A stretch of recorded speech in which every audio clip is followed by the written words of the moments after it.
There are three types of people in this world. The people who do road raging, people who are victims of a road raging incident, and those who are liars. Which one are you? What's going on, party people? How are you all doing? Today, I want to explore the world of road rage incidents. For whatever reason, as time goes on, naturally, I just observe more and more insane people on the road. And surely, I'm not the only person that is feeling the effects of this. But maybe it's because I consume too much of this content. You know, you wake up in the morning and you open Instagram Reels and the first thing that you see is people hitting each other in their cars and screaming at each other. Honestly, that's probably the only good thing that Instagram Reels is used for. But I will say, I am also a huge consumer of dash cam videos. Primarily because since my wife and I have moved from Australia to Canada, sometimes we get a little homesick, and there is this wonderful YouTube page called Dash Cams Australia. And when we're feeling a little homesick, we put on a compilation video and we kick back and relax to the sounds of people screaming at each other at 5 p.m. traffic. Listen, mate. Hey! You just fucking pulled into me! The reason why we love these Dashcam Australia videos so much, it's just like a little taste of home, the insults that people throw at each other. And the problem is with their compilation videos though, half of them are muted, and I would like to think it's because of like copyright music playing on people's radio. But it's probably just to mute people yelling slurs at each other. So I thought it would be great to explore some of these road rage incidents that happen here in North America. And before we get into this video, press subscribe, because for every subscriber we get, an auto-driving Tesla hits a pedestrian. Right off the bat, our first contender is someone here in Kansas. Now, I have spent some time in the Midwest. You know, I used to travel the world with bands and spent a lot of time in the Midwest cities. And I would say that's probably where most insane drivers are. But also, it makes you think, why are you driving so crazy in the Midwest? What is there that you're in a hurry to get home to? Okay. I'd ignored his jibes in the past, but I was getting tired of it. Found the source of those hacking attempts yet? Made any arrests? That is a classic interaction, isn't it? You know, you call someone out for driving like an idiot, and their reaction is to just up the scale of how dumb they actually are. Got any suggestions? Anything besides endless carping? Now, this is a really common trait with bozos when they're doing road raging. They get out of their cars to yell at other people in their cars. And I always wonder, what are you trying to achieve while doing this? You know, they've got their windows up. You know, you're trying to smash through the windows. It's kind of like that meme of these two guys in motorcycles that were racing or something like that, and they got into an accident. And then their reaction was to fight each other, but they're both wearing like bulletproof helmets. What are you doing? But you know what? I empathize with this kind of guy driving a truck like this. You know, I'm not trying to stereotype here, but it's a specific type of guy. It looks like it's in the afternoon, and this guy looks like he's in a hurry to pick up his girlfriend from high school. You know, you just finished your shift doing your construction work, and you're like, ah, damn, school got out 30 minutes ago. I gotta race over and pick my girl up.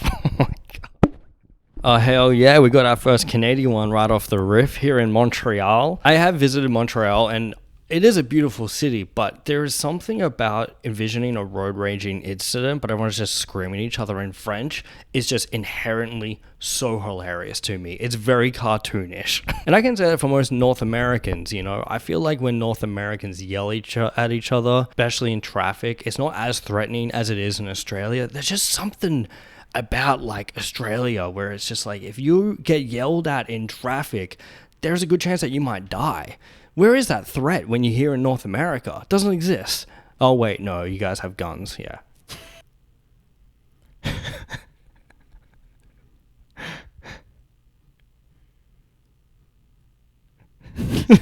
See what I mean? This guy decided, I'm gonna get out of my car and show this person who's boss. And then they get to the car and they're like, shit, there is no way in here.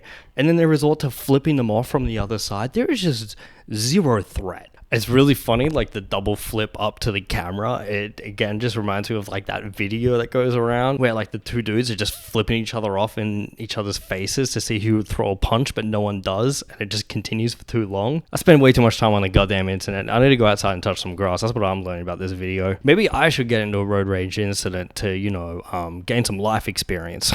Oh, hell yeah. We got my home, BC, Canada. Let's go.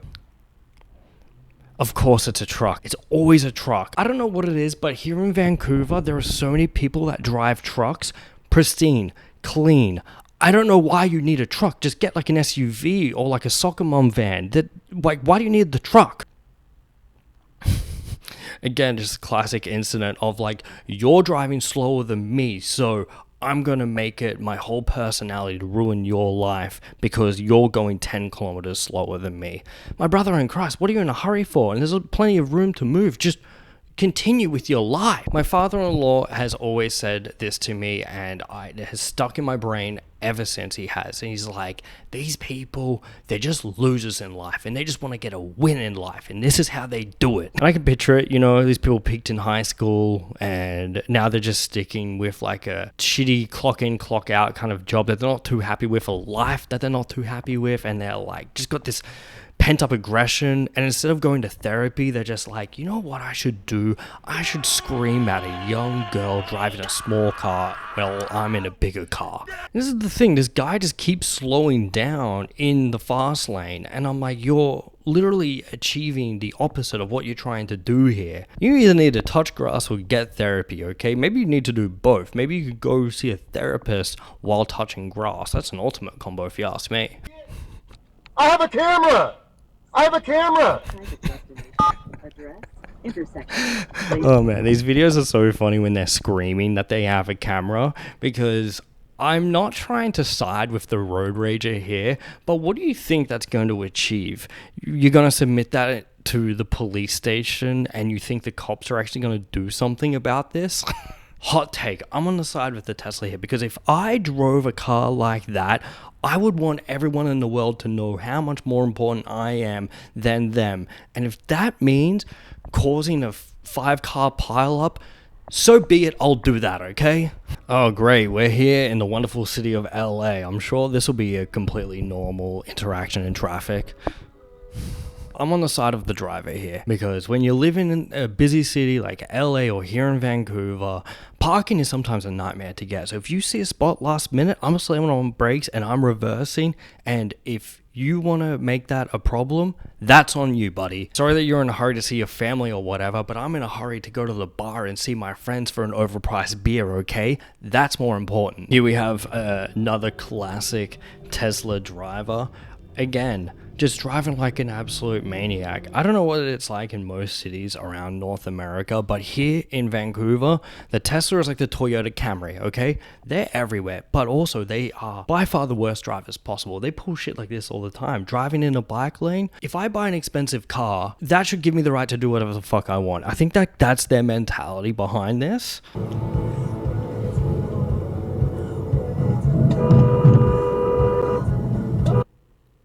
What are you doing?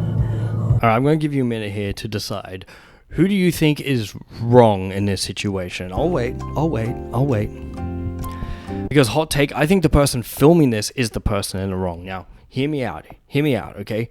This looks like it's near the airport. I'm sorry, if you are late for your flight, all rules are off. Go for it, all right? That's my golden rule for airports. This person had plenty of room. There's no braking, no crazy braking involved, no tailgating. You're chill, okay? All you have to do is just like let go of the accelerator a little bit. But no, you had to make it all about you and submit the video on the internet.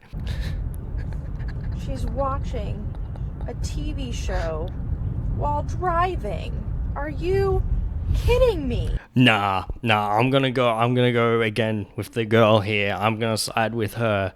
Driving while watching a TV show, oh yeah, distracted driver, you might cause an accident. But do you know how many new TV shows there are now? And the fear of not understanding what your friends are talking about when you all hang out together. This is efficiency, okay? In this economy, she's probably working 2 jobs. She doesn't have time to catch up with all these shows, but the only time she can, she's like, I got 20 minutes to go between my first job to my second job. Let me put on an episode of The Bear real quick, rip it through, and then I have something to talk to my friends about. Actually, she's probably on the way to talk to her friends about the latest show that they are all watching, and she's just doing a quick recap here. Very efficient. You might hit a child on the way, but it would be worth it. Okay, here we go. Multitasking, watching The Office. Now, here's my other theory. She's going to a trivia night for The Office, and she's just catching up so she gets like the best answers possible. If anything, yeah, she's like the best person in this situation. I'm just saying. Also, are we at the point now where we need like a Subway Surfer thing happening all the time? You're on like a road trip and you're driving like 5 hours and you're like, man, I don't really have any podcast to listen to. Let me just pull up my show real quick, and that'll kill time as well. Again, just efficiency here. You just don't want to sit there alone in your thoughts while you're driving, because you might drive over a bridge and you think, maybe things aren't going as well as I think that they should. Maybe I should just, pop over for a minute. I'm just saying here. If anything, this is great advocacy for mental health. Honestly, today we went on an adventure looking at road rage incidents. It's kind of like when you go flying and before you catch your flight, you watch air crash investigators. That's what I like to do before a road trip, is watch videos like this. I have no idea why I put myself through that stress and punishment, but if this video really stressed you out as much as I did, press like. And I won't see you in the next video. I'll see you on the road. Because if you watch this video and you got this far and you're thinking to yourself, Warwick, you had a bit too many hot takes there and I think you might be in the wrong, I'll see you on the road.